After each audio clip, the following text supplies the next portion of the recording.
What's up, people? This is MDZ De Niro, and I'm going to review the first episode of the Fox series Empire. I got mixed reviews.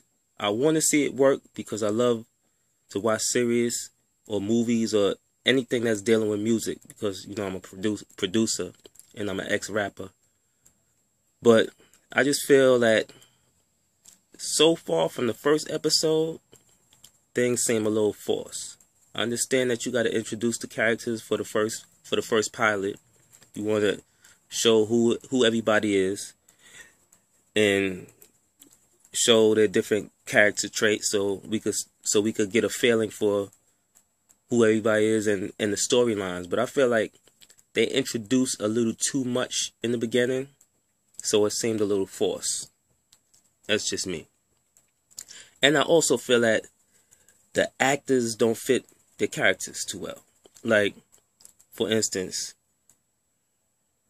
Terrence Howard in Hustle and Flow, he played the hell out of that part. That was believable. But in Empire, he just doesn't seem like a thug. He doesn't fit like the thug. He doesn't fit thug traits. Like, I'm from the hood. I grew up around killers, people that's doing life.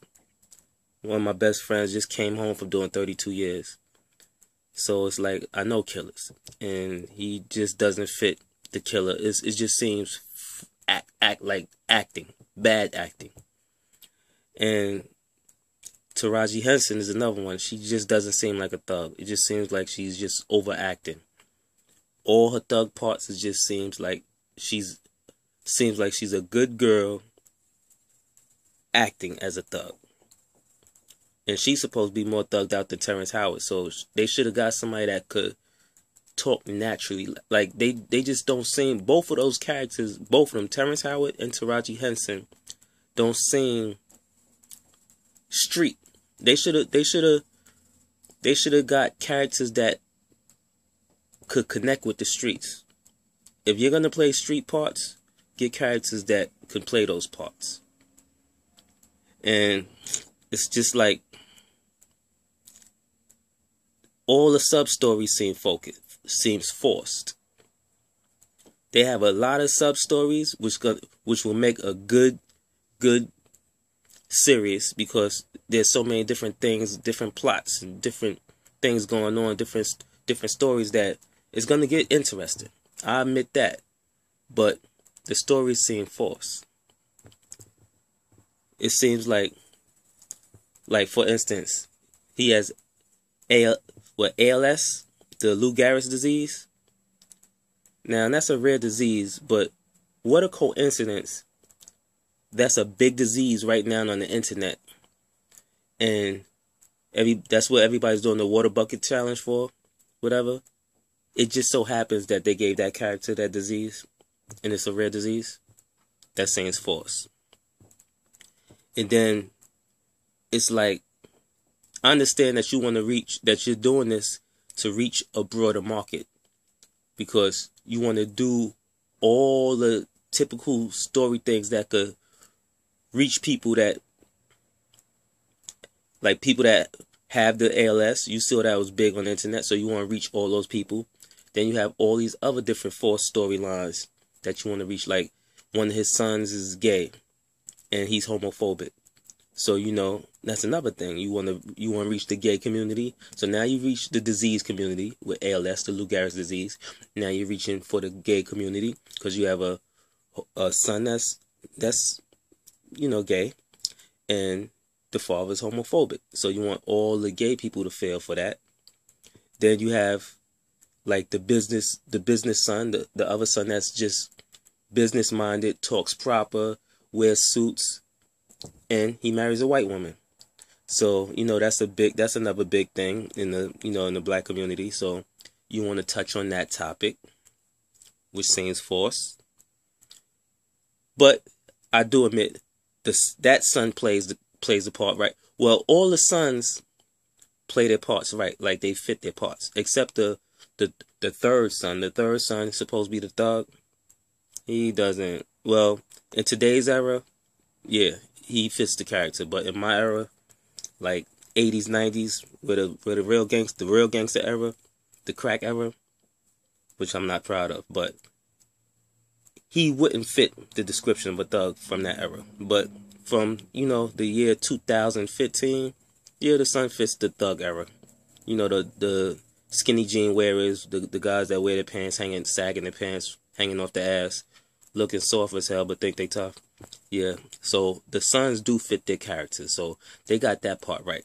The son that's, the son that's gay, he fits that. It's believable.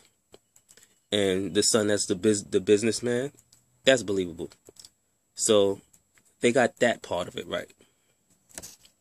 And I think the good points are that they had a scene where his best friend that he grew up with him turned on him for the money. Now, from in the hood, that happens all the time. There's a lot of people that I know, like best friends that I had, that got murdered all over money. And it wasn't as much money as they're murdering each other for on this on Empire, but I saw that happen. It's like that happens in real life. So I feel that was a good strong point that that has to be addressed, that you can have best friends that you grew up with all your life, that you went to war with and did everything with, that been at every family event, but for the money, they will turn on you.